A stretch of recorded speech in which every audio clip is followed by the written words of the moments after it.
নিরামিষের দিনে আমরা বিরিয়ানি খাবো না নাকি? নিশ্চয়ই খাবো সোয়া বিরিয়ানি। চলুন দেখে নিন কিভাবে বানাবেন সোয়া বিরিয়ানি, তাও আবার এক স্টেপেই। আজকে আমরা বানাই সয়াবিনের বিরিয়ানি।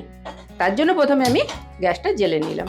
এটা খুব সহজ পদ্ধতি, এক চান্সেই হয়ে যাবে। আলাদা করে ভাত, আলাদা করে তরকারি এরকম না। আগে কড়াই খানিকটা তেল দিয়ে দিলাম, তারপর ওই তেলের মধ্যে দিয়ে দিলাম একটু কাশ্মীরি লঙ্কা গুঁড়ো, একটু হলুদ গুঁড়ো আর নুন। তারপর কি করব, এই যে সয়াবিনগুলো দেখছেন, এগুলো 2 ঘন্টা ভিজিয়ে রেখে জল ছেঁকে নিয়েছি। এগুলো এর মধ্যে দিয়ে ভালো করে ভেজে নেব। সয়াবিনের একটা ভেটকা গন্ধ থাকে, তো এই গন্ধটা যাতে চলে যায় তাই জন্য বেশ লাল লাল করে ভেজে নেব।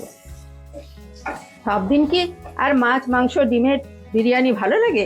একদিন এইরকম সয়াবিনের বিরিয়ানি বানিয়ে খেয়ে দেখেন তো কেমন লাগে। সত্যি খুব সুন্দর লাগে, কিন্তু একদিন বানিয়ে খেয়ে তারপর আমাকে কমেন্ট করে জানাবেন কেমন হলো। সয়াবিন কিন্তু খুব শক্ত করে ভাজতে নেই, তাহলে বেশি ভাজলে শক্ত হয়ে যাবে। তাই আমি অল্প ভেজেই সয়াবিনটা তুলে নিচ্ছি।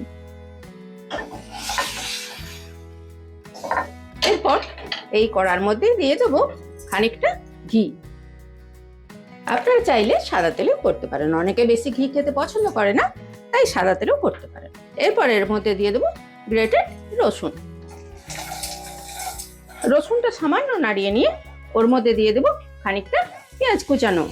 সবসময় যখন পেঁয়াজ ভাজবেন ওর মধ্যে একটু নুন দিয়ে দেবেন, তার ফলে কি হবে, পেঁয়াজটা তাড়াতাড়ি নরম হয়ে যাবে। পেঁয়াজটা কিন্তু খুব ভালো করে লাল করে ভাজতে হবে।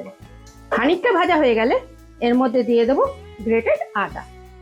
এরপরে এর মধ্যে দিয়ে দেবো সামান্য হলুদ গুঁড়ো, কারণ হলুদের ভেটকা গন্ধটা তো আমাদের ভালো লাগে না, তাই আদা রসুনের সঙ্গে যাতে হলুদের গন্ধটাও চলে যায় তাই দিয়ে দিলাম হলুদ গুঁড়ো। দিয়ে এটা আবার ভাজতে থাকলাম। বন্ধুরা, আপনাদের যদি আমার এই রেসিপিটা ভালো লাগে বাড়িতে বানিয়ে খেয়ে দেখবেন তো। তারপরে যদি ভালো লাগে আমাকে অবশ্যই লাইক করবেন আর চ্যানেলটা সাবস্ক্রাইব করে সঙ্গে থাকবেন, যাতে আমি নতুন কোনো ভিডিও ছাড়লে সঙ্গে সঙ্গে আপনার কাছে আগে পৌঁছে যায়। আমি চেষ্টা করি আলাদা আলাদা রকম রান্নার ভিডিও আপনাদের কাছে পৌঁছে দিতে।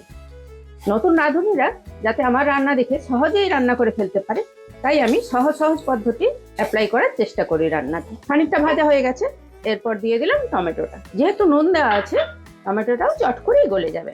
টমেটোটা দিয়ে আবার নাড়তে থাকবো।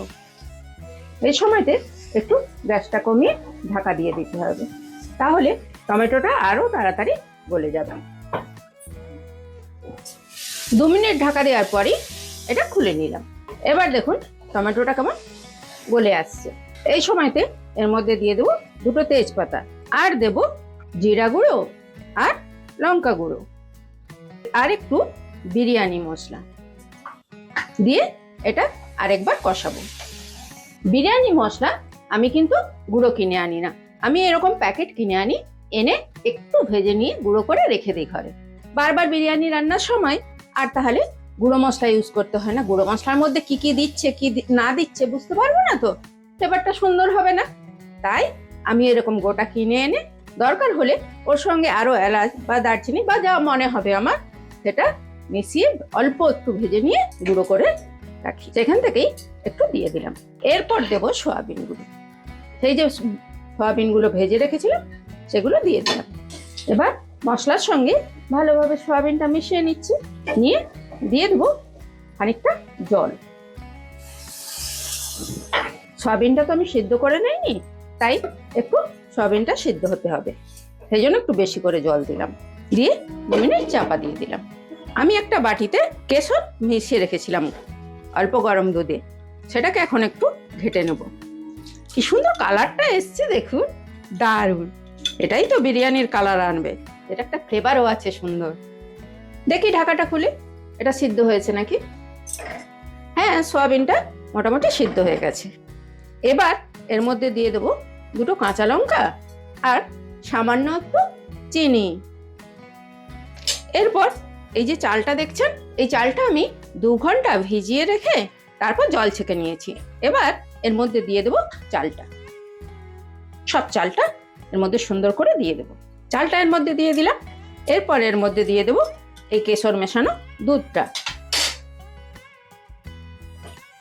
আর দেবো একটা দারুণ ইনগ্রিডিয়েন্টস, এটা হলো গোলাপ পাপড়ি গুঁড়ো করা। এটা অরিজিনাল গোলাপ পাপড়ি, কিন্তু এটা অরিজিনাল গোলাপ পাপড়ি আমি 2 দিন শুকনো করে তারপর গুঁড়িয়ে নিয়েছিলাম, সেটাই দিলাম। এরপর দিচ্ছি খানিকটা গোলাপ জল, আর দিলাম কেওড়া জল। খোলার সঙ্গে সঙ্গে যা সুন্দর গন্ধ উঠছে না, দিয়ে দিলাম কেওড়া জল।